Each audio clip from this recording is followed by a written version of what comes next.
리노스 주니어는 이제 곧 사이드4 주역에 도달할 예정이었다. 하지만 정해진 좌표에 있는 콜로니 외의 물체는 보이지 않았는데, 그렇다면 네오지온이 콜로니를 탈취하여 나마타리아로 낙하할 것이란 건 역시 허위 정보라는 것인가.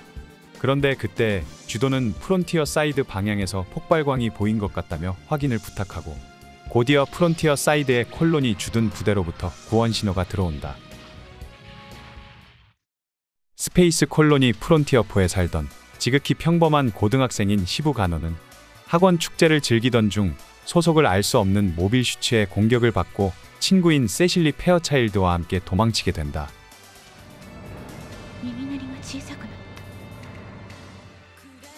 콜로니를 공격한 건 크로스본 벵가드의 군대였는데, 이들은 베라 로나라는 인물을 찾고 있었다. 그리고 이들은 곧 시북과 세실리가 도망친 사나리 연구소에서 베라 로나의 반응을 확인하고 다가가는데, 크로스본 벵가드의 총수인 마이처 로나의 손자이자 베라 로나와는 이복남매 사이인 도렐 로나는 여동생인 베라 로나를 발견하고 그녀를 데려가려고 한다. 恐れることはない。お兄様直々にお出迎えくださっての里帰りじゃないか。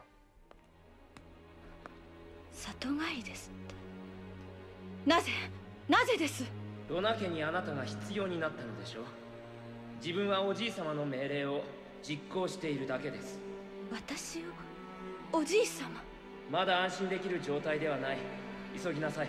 도렐이 세실리를 데려가기 위해 시북의 안전까지 위협하자 세실리는 시북을 살리기 위해 어쩔 수 없이 도렐의 기체에 올라타게 되는데, 이를 두고만 볼 수 없었던 시북은 이곳 사나리 연구소에서 개발 진행 중이던 포뮬러 계획의 건담을 타고 출격한다. 형식 번호 F91, 모빌 슈트 건담 F91, 지구 연방군의 연구소 사나리가 개발한 바이오 컴퓨터 탑재 모빌 슈트, 메가머신 캐논, 빔 샤벨, 빔 실드 등을 장비했는데, 최대의 무기는 백팩과 하나로 되어 있는 베스바이며 허리 앞쪽으로 슬라이드해서 사격하는데, 그 위력은 모빌 슈트 2대를 일격에 관통한다. 시북은 세실리를 되찾겠다는 일념 하나로 F91의 조종을 어떻게든 할 수 있게 되지만, 도렐은 같은 군의 톱 에이스 파일럿인 자빈의 샤르에게 뒤를 맡긴 채 세실리를 데리고 탈출해버린다. 그리고 이때 오지의 잭스와 노인이 등장. 이들은 부패한 민주주의를 타파하기 위해 노블레스 오블리주를 가진 귀족이 인류를 선도해야 한다는 코스모 귀족주의를 외치는 크로스본 벵가드의 사기가 어느 정도인지 알아둘 필요가 있다며 살펴보는데, 하지만 곧이어 콜로니로 접근 중이던 네오지온군의 리노스 부대까지 도착하자 잭스와 노인은 네오지온의 동향조사로 돌아가는 편이 현명하겠다며 퇴각한다. 한편 네오지온군을 이끌고 온 건 이리아 파짐이었다. 하만 칸의 근위대 소속인 그녀는 크로스본 벵가드가 네오지온에게 진심으로 협력하고 있을 리가 없다며, 특히 군의 총사령관인 철가면은 주피트리안과 밀접한 관계를 갖고 있을 거라며 이들을 경계하는데, 어쨌든 고메스 함장은 이 이상 콜로니를 공격하도록 놔둘 수는 없다며 전기 출격시키고, F91과 리노스 부대의 활약 속에 전투는 리노스 부대의 승리로 마무리된다.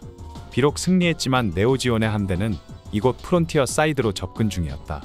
그렇기에 이 이상 이곳에서 오래 머물러 있는 것은 위험했는데, 고메스 함장은 F91의 파일럿에게 리노스에 착함하도록 해 함께 탈출한다.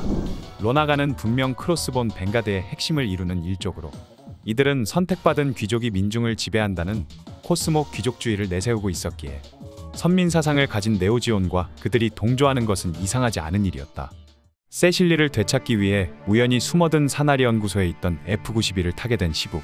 사실 F91은 시북의 어머니인 모나카 아노의 주도로 제작된 건담이었는데, 어쨌든 처음 모빌 슈트에 탑승하고도 저 정도의 전투를 할 수 있다는 건 이 소년도 카미우나 우소와 같은 스페셜이라고밖에 볼 수 없었다. 고메스 함장은 이런 시북에게 F91의 파일럿을 해볼 생각이 없냐며 제안하는데, 시북은 여동생과 아버지가 콜로니에 남아있었기에 크로스본 벵가드와 싸워버린 자신이 돌아가면 두 사람이 곤란하게 될 거라며, 그리고 세실리를 구하기 위해 이 제안을 받아들이기로 한다.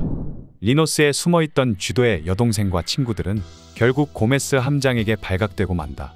네오지온은 정말로 모든 콜로니를 제압할 생각인 것인가? 그렇다면 안전한 콜로니는 그 어디에도 없을 것이다. 주도의 친구들은 그제서야 리노스를 빼앗아 팔아 넘기라 한 자신들의 생각이 어리석었다며 깨우치고, 더 이상 안전한 콜로니는 없었기에 고메스로부터 승선을 허가받아 리노스에 남게 된다. 그리고 리노스는 어느새 우주로 올라온 헨켄 중령의 전함 라디시로부터 보급물자와 함께 빅토리의 후속기인 빅토리2 건담을 인계받는데 리가 밀리티어가 만들어낸 신해기로 신형 코어 파이터, 톱림, 보톰림이 합체해서 완성되는 이 기체의 최대 특징은 등에 장비한 미노프스키 드라이브 유니트로 이것은 역장을 발생시켜 추진력을 발생시키는 장치로 이론상으론 아광속으로까지 가속하는 것이 가능했다. 네오지온에 의한 콜로니 떨구기는 거짓된 정보였을까? 그것이 아니더라도 네오지온은 다른 수단으로 나마타리아 섬에 수를 쓸 생각일 것이다. 어쨌든 제주권을 지온에게 장악당한 지금 에우고의 움직임은 제한되어 있었기에 고메스 함장은 지상으로 한번 내려가 카라바와 접촉하려고 하는데 이것은 블랙스 준장의 생각과도 일치하는 것으로 블랙스 준장은 주력 부대를 지구로 강화시켜 하야토 코바야시가 이끄는 카라바와 접촉하여 티탄즈나 지온에 반격을 할 생각을 하고 있었다. hen케는 고메스에게 지구로 강화하는 거라면 얼마 전 발견된 아가마와 접촉해달라며 그들이 현재 네르프의 명령으로 네르프 본부로 향하고 있다는 사실을 알려준다. 그러자 고메스는 아가마가 발견되었다는 사실에 우쏘와 카미우를 비롯한 론도벨 소속 대원들을 귀환시켜야겠다며 hen켄과 지구에서 다시 만날 것을 약속하고 지구로 강화한다.